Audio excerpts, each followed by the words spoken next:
关口对准南海，美最强无人机首次部署日本，南海的天要变了。紧要关头，为什么解放军竟比美还狂？美军2架 MQ-4C 人鱼海神无人机于近日部署驻日美军基地，临时从关岛转向日本北部的三泽空军基地。该无人机是美军首次将其部署到日本，是一种非武装的无人空中侦察系统。就如美国海军所说，部署在日本可以让美国海军有机会在复杂的水域以及环境中测试作战能力。除此之外，五角大楼也对此表示，此次部署是针对周边国家日益活跃的海上活动，不难看出所谓的周边国家指的就是中国。事实上，从去年4月份开始，美国海军第19无人巡逻中队的2架 MQ-4C 人鱼海神无人侦察机就已经进入南海开展侦察行动，并且伴随着时间的推移，该无人机的活动频率越来越密集。作为 RQ-4 的升级款 MQ-4C 无人侦察机，不仅改善了机身强度，适应海上风环境，而且还增加了防冰措施，能够反复穿越云层，到较低的空域里近距离观察海上目标。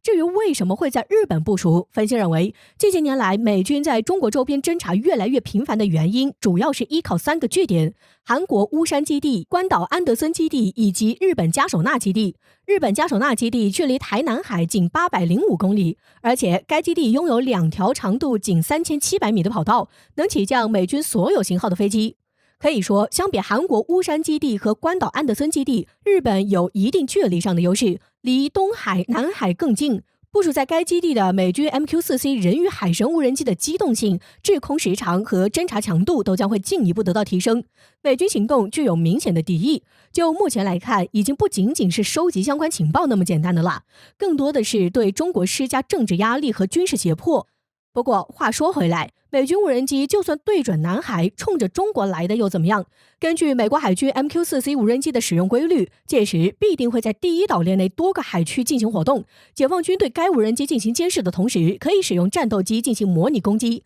再者，使用防空系统对美军该无人机进行瞄准和跟踪都是可以的。现在的解放军可不是以前的解放军，在拥有大量先进武器装备的情况下，完全可以对 MQ-4C 进行跟踪和监视。反之，美军此次部署的这架无人机，其实早在装备的过程中就损失了很多架。至此，该无人机是不具备反击能力的。美军想在中国家门口，也就是第一岛链内使用 MQ-4C， 怕是要掂量一番。从这个角度来看，届时该无人机很可能会变成解放军的活靶子。如此一来，也难怪解放军为什么比美军还狂，显然是知道该无人机对中国构不成威胁。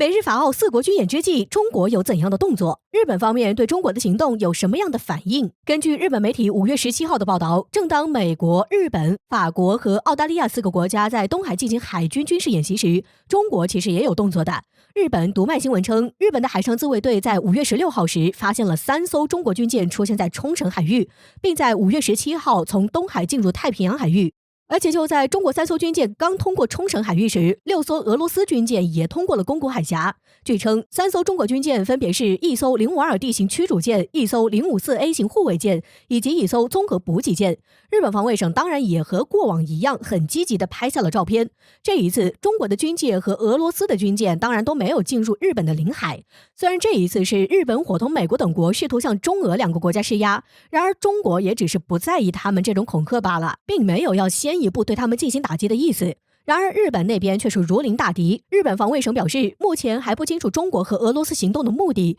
正在试图分析2国海军动向的意图，同时也保持警惕。就这副态度其实就已经够好笑了。美国和盟友们的军舰军机没事就在中国附近的海域空域转，中国都没有什么反应。到了日本这里，3艘中国军舰加6艘俄罗斯军舰就吓得他们大加渲染。要知道，美国军队、法国军队以及澳大利亚军队可正就配合着日本进行军事演习呢。这些盟友们都在身边，日本怎么还显露出一副提心吊胆的模样？目前中国方面还没有公布为什么要派3艘军舰前往冲绳海域的原因，但是中国向来的态度就是人不犯我，我不犯人。既然美日法澳4个国家现在还没有做出什么实际危害中国利益的行为，那中国当然也不会有什么针对他们的意图在。只不过，既然美国、日本、法国和澳大利亚这一次联合军演与中国有关，日本共同社宣传就是在针对中国，妄图牵制中国。那么，中国派出3艘军舰过去看看他们练得怎么样，不也没什么不行，何必吓成这样？